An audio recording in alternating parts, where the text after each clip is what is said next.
Salut, salut, hop, Paint. Là, c'est pour la vidéo de système d'exploitation. Donc, théorie pour le système d'exploitation, pas la pratique, parce que la pratique, bah, il y a les PC, du coup, je préfère expliquer la théorie. Comme ça, au moins, en pratique, ce sera beaucoup plus simple. Donc, je vais commencer par les objectifs qui ont été donnés en cours. Donc, O, B, J, voilà, je vais pas écrire objectif. Vous avez le premier objectif qui est comprendre. Donc je vais marquer comprendre ce qu'est un ES.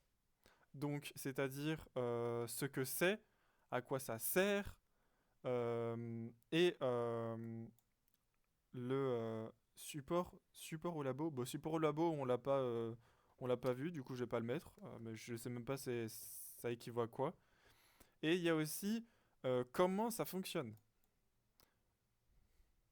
Parce que ça, comprendre, c'est le côté théorique, c'est-à-dire, ok, je sais qu'un réseau, ça sert à ça, ça, mais tu sais pas comment ça fonctionne. Tu ne sais pas ce qu'il y a derrière. Tu sais que ça sert à ça, mais tu sais pas comment ça fonctionne. Bref, je vais pas tout écrire parce que j'ai la flemme. Je vais commencer par comment ça fonctionne, parce qu'en cours, on a commencé par le point 3, alors qu'on aurait dû commencer par le point 1, mais bref, c'est pas très très bien fait. Les premières notions qu'on a vues, c'est la notion de CPU. CPU. Je vais le traduire, c'est Central Processor Unit. Donc en gros, c'est le processeur, l'unité de processeur central. C'est ce qui va se fixer à votre carte mère pour effectuer les différentes actions. Vous avez le disque DSK. Voilà, j'ai marqué comme ça, mais c'est DISQE, c'est juste pour expliquer. La disque, c'est la mémoire morte. C'est la mémoire qui n'est pas chargée lors du lancement du PC et du système d'exploitation. C'est-à-dire que un disque, c'est par exemple un hard disk drive, donc un disque avec une tête tournante et un CD, ou alors vous avez aussi les SSD. C'est généralement les grosses briques que vous mettez à côté et que vous reliez à votre carte mère. Et ensuite, vous avez la RAM. Alors la RAM, il avait dit un peu n'importe quoi, je sais pas, il avait dit je sais plus trop quoi pour le R, mais la RAM c'est bien Random Access Memory. Et je vais expliquer ce à quoi les trois servent. Tout d'abord, ici au niveau du disque, on a l'OS. L'OS, c'est le système d'exploitation qui va permettre de lancer toutes les applications. Donc là, l'application que j'ai ici, elle est lancée par le système d'exploitation. Ça aussi, c'est une autre fenêtre, donc c'est une autre application. Elle est aussi lancée par le système d'exploitation. Et c'est aussi ce qui va gérer le partitionnement des fichiers. Qu'est-ce que ça veut dire? C'est que c'est celui qui... L'OS va gérer les 1 et les 0 pour choisir quel fichier est où, quel fichier contient quoi, quel fichier est dans quel dossier. Et il utilise ça... comment je pourrais dire ça? Il utilise un système de fichiers pour pouvoir gérer les différents fichiers. Et donc l'OS, en gros, c'est la tête pensante du PC.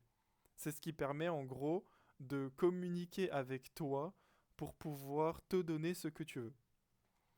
Là, par exemple, on a un PC Je vais donner l'exemple d'un PC qui se lance. Ça, c'est le disque dont c'est la mémoire morte. Pour que l'OS s'affiche, il faut qu'il soit chargé dans la RAM, parce que tout ce qui s'affiche est chargé dans la RAM. Donc on vient charger l'OS dans la RAM, et ensuite l'OS qui est dans la RAM va venir charger les différentes applications. Donc par exemple, ici je mets app, voilà. Et les applications vont aussi être chargées dans l'OS. Donc app. Attendez, je fais un peu n'importe quoi. App, voilà. Une fois que le PC a été lancé et que l'OS, puis l'OS qui a lancé les applications ont été chargés dans la RAM, les applications, l'OS va envoyer des séquences au CPU, va envoyer des ordres à exécuter. Donc, je vais enlever tout ça. Voilà. Et je vais dire l'OS envoie des ordres au CPU. Et le CPU, ensuite, va venir récupérer et communiquer, donc en gros envoyer des informations et les recevoir avec l'application avec qui il est censé effectuer des tâches, effectuer des calculs. Et à interface régulière, le CPU renvoie aussi une demande à l'OS pour savoir est-ce que tu veux toujours que je discute avec app et que j'envoie et reçois des informations, ou alors tu veux aussi ou alors tu veux que je change d'application. Imaginons qu'ici on a app 2. Voilà, on a app 2, 2, voilà. Et bah, est-ce que tu veux que je communique avec app 2 ou est-ce que tu veux que je continue de communiquer avec app 1? Et pour mieux que vous puissiez visualiser ça, j'ai un schéma que je vais faire. Ça, vous voyez, c'est de la RAM. Random Access Memory. C'est une RAM de 8 Go. 8 gigaoctets de RAM. Donc, ici, c'est une barrette. Je vais la diviser en 8. 1, 2, 3, 4, 5, 6. 1, 2, 3, 4, 5, 6, 7, 8. 1, 2, 3, 4, 5, 6, 7, 8. Ok. J'ai 8 gigas. Imaginons que mon OS prend 2 gigas. Hop, je vais mettre mon OS dans les 2 premiers gigas. Et ensuite qu'il y ait une première application qui se lance au démarrage. Imaginons que vous ayez... quelle application Epic Game. Voilà. Epic Game qui se lance au démarrage de l'ordinateur juste après l'OS. Donc il vient être chargé dans le 3e giga. La 3e partition de mémoire vive. Et bah peut-être que l'OS va vouloir envoyer des ordres au processeur. Donc il va dire ok, communique. Hop, je vais faire 2 flèches. Communique avec mon CPU pour effectuer des tâches. Et imaginons qu'il y ait peut-être un deuxième programme qui soit chargé dans la RAM et il est chargé, imaginons, ici. Donc je vais mettre app 2. Voilà, parce que j'ai pas d'idée. App 2. Et qui dit, ok, j'ai plus envie que tu communiques avec Epic Games, j'ai envie que tu communiques avec app 2. Ben, ici, c'est enlevé. Et là, il va commencer à discuter avec app 2. Et la grande différence entre la mémoire vive et la mémoire morte, c'est que premièrement, la mémoire vive, quand vous éteignez votre PC, tout est enlevé. C'est-à-dire que Epic Games sera retiré de la mémoire vive, App2 sera retiré de la mémoire vive, l'OS aussi, et il sera rechargé au démarrage. Et les applications peuvent être chargées dans un ordre différent. C'est-à-dire que par exemple, on peut, pendant que le PC est en train de fonctionner, retirer Epic Games de la RAM et la remplacer par une autre application, par exemple App3, dans cet emplacement de RAM. Et donc du coup, en fait, vous pouvez faire des appels à l'OS, enfin le CPU, euh, j'ai mis UPU, mais vous avez compris, CPU, va faire des appels à l'OS qui va peut-être dire, ok, je veux que tu remplaces ça par cette application-là, je veux que tu mettes cette application-là à cet endroit-là de la RAM, je veux que tu déplaces cette application-là à cet endroit de la RAM. Et en fait, la RAM, c'est plein d'applications qui sont mis bout à bout et qui changent constamment de place et constamment de valeur.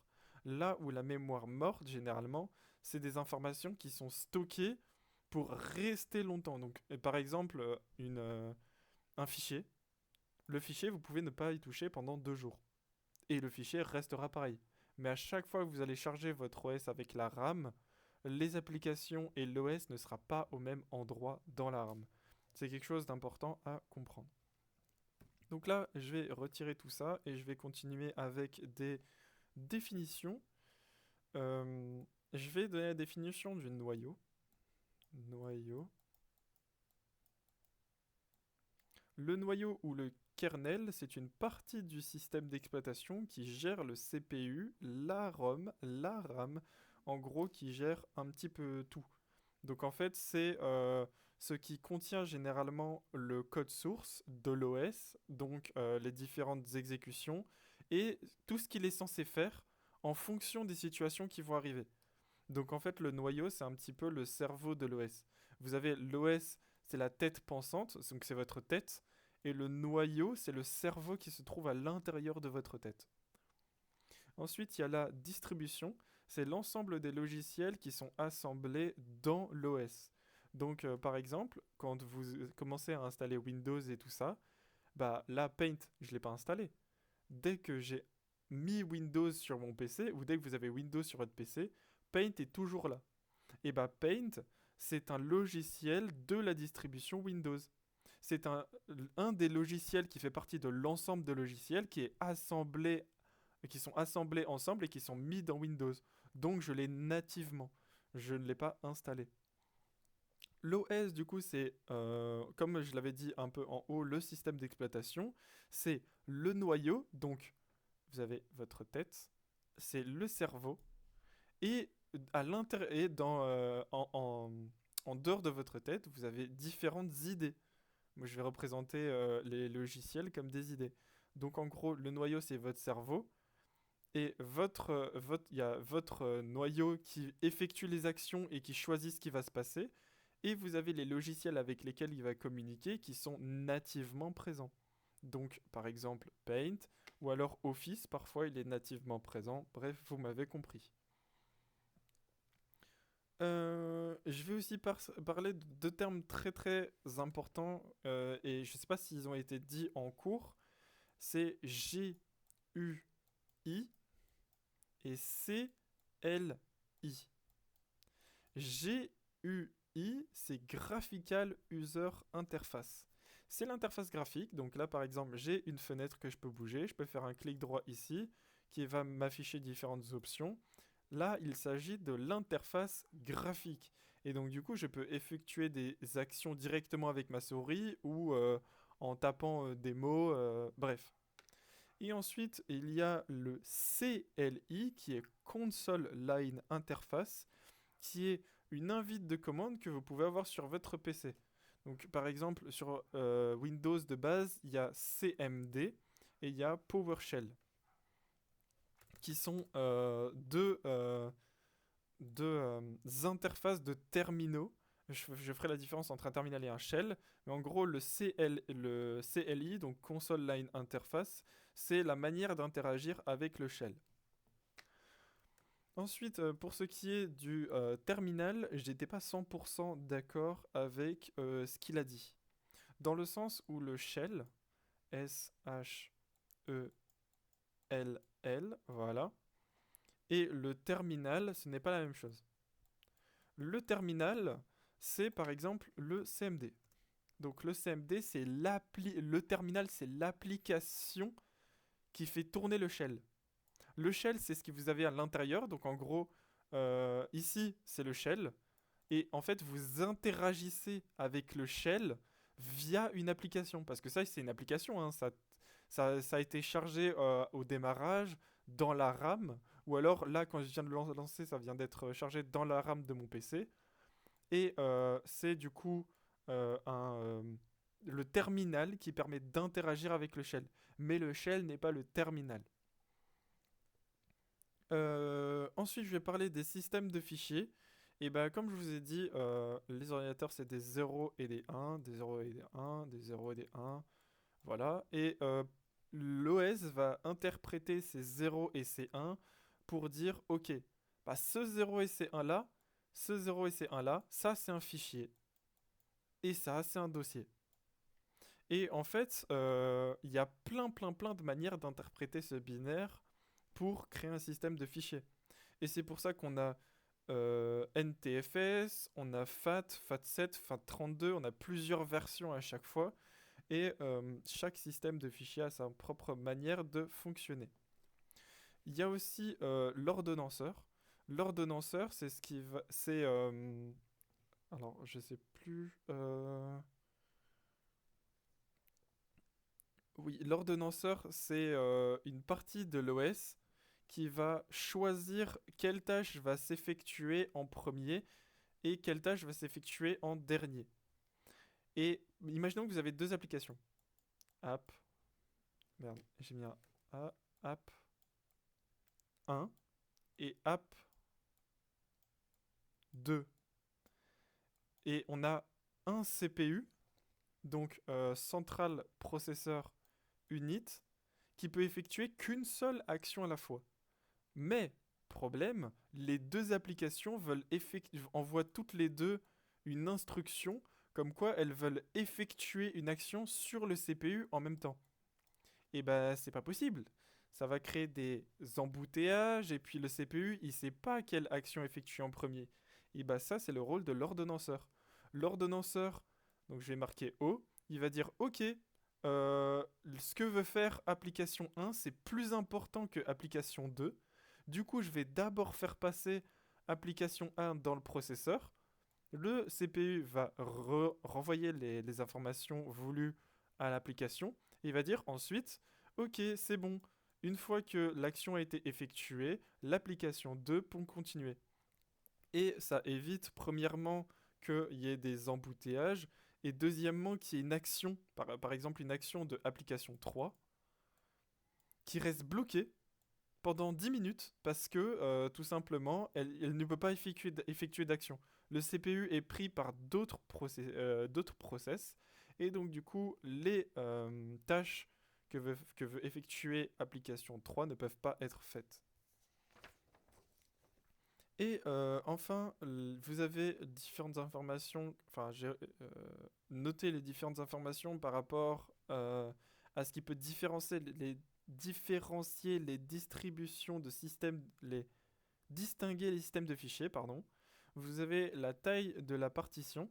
La partition, c'est, vous voyez quand il a marqué le système de racine. Hop, voilà, une racine qui va s'étendre de plus en plus. Et bah une partition, c'est la lettre qui était au-dessus, la lettre dont il a parlé. Donc on peut avoir Z, on peut avoir Q, on peut avoir C. Il y a aussi les noms.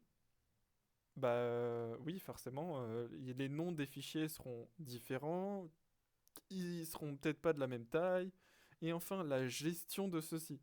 Par exemple, peut-être qu'un système de fichiers va dire, ok, si jamais tu déplaces un fichier et un dossier en même temps, je veux que tu déplaces d'abord le dossier et ensuite que tu déplaces le fichier. Parce qu'en réalité, quand vous déplacez un dossier ou un fichier, c'est une action qui est envoyée au processeur. Ah oui. Et voilà, je crois que c'est tout ce qu'on a vu lors de système d'exploitation. J'espère que la vidéo est pas trop longue. Ça va, 18 minutes, c'est moins long qu'une heure pour les premières vidéos. Bref, j'espère que j'ai aidé et que l'entièreté de mon groupe, bah, si jamais il y a des gens qui rejoignent le Discord, puisque là on est deux, puissent réussir l'année.